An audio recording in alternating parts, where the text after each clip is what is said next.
Hello. હા, કોણ? આપણા બીએલઓ સાહેબ? કેમ? ના ના, એવા ફોર્મ લેતી નહીં. ના ના સાહેબ, અમારે ફોર્મ જોતા નથી ને ફોર્મ સહી કર્યું નથી. અરે ભલે ગમે એ રહ્યું. ના ના. અરે શું થયું? અરે સાહેબ, આ બીએલઓ સાહેબ અમારા ત્યાં આવ્યા છે હા. અને એ ફોર્મ આપીને એવું કહે છે કે તમે ફોર્મમાં સહી કરી આલો. બરાબર. પણ મેં તો એવું સાંભળ્યું છે કે આમાં ફોર્મમાં જો સહી કરું ને તો મારું નામ મતદાર યાદીમાંથી નીકળી જશે. અરે ભલા માણસ, કોણે તમને આવી ખોટી માહિતી આપી? આ બીએલઓ સાહેબ તમારા ઘરે તમારા મતદાર યાદીમાંથી નામ કાઢવા નથી આયા. એ તો અત્યારે ભારતના ચૂંટણી પંચનો મતદાર યાદી સુધારણાનો એક કાર્યક્રમ ચાલી રહ્યો છે, જેને એસઆઈઆર કહેવાય છે. એના અંતર્ગત આવ્યા છે. હે? એસઆઈઆર? એ વળી શું? અરે તમને નથી ખબર? એસઆઈઆર એ તો મતદાર યાદીમાં સુધારણા કરવા માટેનો એક મહત્વનો કાર્યક્રમ છે, જેનો મુખ્ય ઉદ્દેશ એવો છે કે 18 વર્ષથી ઉપરના કોઈ પણ લાયક નાગરિક છે તેનું નામ મતદાર યાદીમાં દાખલ થવાથી વંચિત ન રહે, અને કોઈ ખોટો વ્યક્તિ છે તો તેના નામ મતદાર યાદીમાં સામેલ ના થઈ જાય. એટલે આ તો એક રાષ્ટ્રીય કાર્યક્રમ છે, જેમાં મદદ કરવી એ તો મારી ને તમારી નૈતિક ફરજ છે. પણ સાહેબ તો કંઈક ફોર્મ ભરવાનું કહેતા હતા. હું એમને મોઢે કહી દઉં તો ના ચાલે? અરે ના ના, મોઢે કહીએ તો ના ચાલે. આ આખા કાર્યક્રમમાં સૌથી મહત્વનું જ ફોર્મ છે. આ ઇલેક્શન કમિશન ઓફ ઇન્ડિયા દ્વારા દરેક મતદારનું અલગ અલગ ફોર્મ તૈયાર કરવામાં આવ્યું છે, જેને ગણતરી ફોર્મ કહેવાય છે. આ ફોર્મ બીએલઓ તમારા ઘરે આવીને આપશે, અને તે દરેક મતદારનું ફોર્મમાં કેટલીક માહિતી એવી હશે કે જે પહેલાથી ભરેલી હશે, તો કેટલીક માહિતી તમારે ભરીને આપવાની થશે, અને એમાં નીચે સહી પણ કરવાની રહેશે. તો આ ફોર્મ ભરીને આપવું બહુ જ જરૂરી છે. પણ સાહેબ, ફોર્મ ભરતા ના આવડે તો શું? અરે તો તમારે ચિંતા કરવાની કોઈ જરૂર નથી. આ ફોર્મ એક તો ભરવામાં બહુ સરળ બનાવેલું છે, એટલે લગભગ તો ભરવામાં કોઈ તકલીફ પડશે નહીં. પરંતુ કેટલીક એવી બાબતો છે કે જે જૂનો 2002માં એસઆઈઆર થયો તેની પણ વિગતો ભરવાની છે. તો ક્યાંક જો કોઈ માહિતી ભરવામાં તમને તકલીફ પડે તો તેમાં બીએલઓ સાહેબ તમારી પૂરેપૂરી મદદ કરશે, એટલે તમારે ગભરાવાની કોઈ જરૂર નથી. તો વાંધો નહીં. પણ સાહેબ, મારો છોકરો ગાંધીનગર ભણે છે, તો શું એને મારે અહીં ફોર્મ ભરવા માટે બોલાવવો પડશે? અરે ના ના, આના માટેની પણ એક વ્યવસ્થા કરવામાં આવી છે. આમાં ફોર્મ તો અલગ અલગ દરેક મતદારનું ભરવાનું છે, પણ તેમાં એવું જરૂરી નથી કે દરેક મતદારે પોતાનું ફોર્મ જાતે ભરીને સહી કરીને આપવું. આમાં પરિવારનો કોઈ પણ પુખ્ત ઉંમરનો જે વ્યક્તિ હોય ને, એ પણ પોતાની સહી કરીને આ માહિતી વાળું ફોર્મ ભરીને આપી શકે છે. એટલે છોકરાને કઈ ગાંધીનગરથી ઘરે બોલાવવાની જરૂર નથી. તમે અથવા તો તમારા ઘરનો કોઈ પણ પુખ્ત વ્યક્તિ જે હાજર હોય તે માહિતી ભરીને આપી શકે.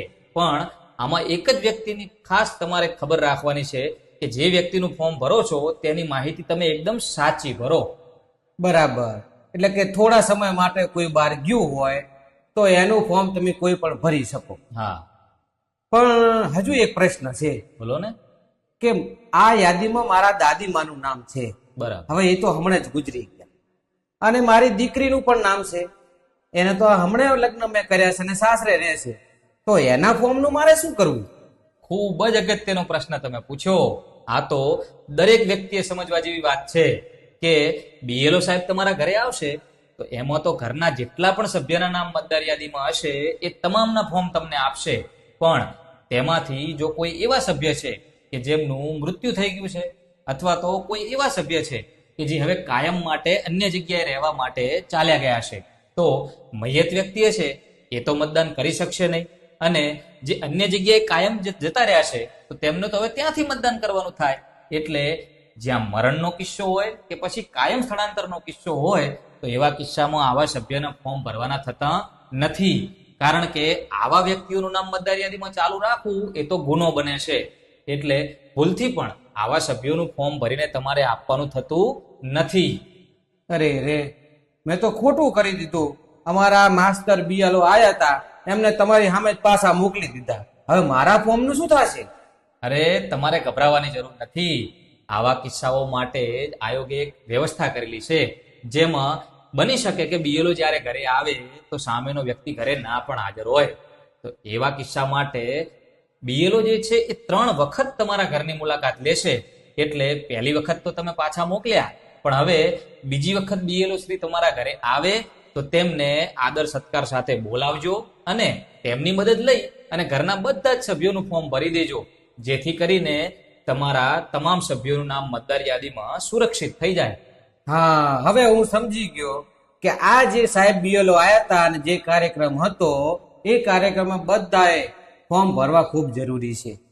બરાબર ને? એકદમ બરાબર સમજ્યા. તો કનુભાઈ તો હવે સમજી ગયા, પણ તમે બધા પણ યાદ રાખજો કે અત્યારે એસઆઈઆર જે કાર્યક્રમ ચાલી રહ્યો છે તેમાં બીએલઓ સાહેબ તમારા ઘરે તમારા પરિવારના સભ્યોના ફોર્મ આપવા આવે તો તેમને આવકાર આપી તેમની મદદ લઈ અને પરિવારના તમામ સભ્યોના ફોર્મ વ્યવસ્થિત રીતે ભરાવી દેજો. અને તેમાં જો તમારા ઘરના કોઈ સભ્યો મૈયત થઈ ગયેલા હોય કે સ્થળાંતર કરી ગયેલા હોય તો તેમનું તમારે ફોર્મ ભરવાનું નથી, એ તમે ખાસ યાદ રાખજો. તો આ તો એસઆઈઆર માટે સૌએ સાથે મળીને કામ કરવા જેવું છે. અને બીજી પણ એક વાત યાદ જણાવું કે જે પણ તમે આ ફોર્મ ભરીને આપશો એ જેટલા પણ ફોર્મ પરત આવ્યા હશે એ બધા જ લોકોના નામ ભેગા કરી અને મતદાર નોંધણી અધિકારી છે એ 9/12/2025 ના રોજ પોતાનો એક ડ્રાફ્ટ રોલ પ્રસિદ્ધ કરશે. અને જે આ ડ્રાફ્ટ રોલ પ્રસિદ્ધ થશે તેની અંદર જેટલા પણ ફોર્મ આવ્યા છે તેમના નામ આવી જશે. હવે એવું પણ બને કે આપણે જે ફોર્મ ભરીને આપ્યું છે તેમાં જૂના એસઆઈઆર ની માહિતી કદાચ ખોટી પણ હોય અથવા તો આપણો ડેટા જૂના ડેટા સાથે મેચ ન પણ થાય તો તેમાં પણ કઈ તમારું નામ સીધે સીધું કમી નહીં થાય. તમને જે મતદાર નોંધણી અધિકારી છે એક લેખિત વ્યક્તિગત નોટિસ આપશે, તેમાં નોટિસનું કારણ પણ લખ્યું હશે અને કયા કયા પુરાવા તમારે રજૂ કરવાના છે અને કેટલા સમયમાં રજૂ કરવાના છે એ પણ લખેલું હશે. એટલે કદાચ કોઈ નોટિસ તમને મળે તો તમે ગભરાતા નહીં. એમાં જે જણાવેલા ડોક્યુમેન્ટ છે એ ડોક્યુમેન્ટ તમે પૂરા પાડશો તો તમારું નામ મતદાર યાદીમાં ચાલુ રહેશે. એટલે બસ હાલ તો તમારે બીએલઓ સાહેબ જે ફોર્મ લઈને આવે એ ફોર્મ એકલું ભરીને આપવાનું છે, કોઈ પુરાવો અત્યારે આપવાનો થતો નથી. તો એસઆઈઆર એ આપણી રાષ્ટ્રીય કામગીરી છે અને તેમાં આપણે સૌએ સાથે મળીને ગુજરાતમાં આ એસઆઈઆર ને સફળ બનાવવાનો છે.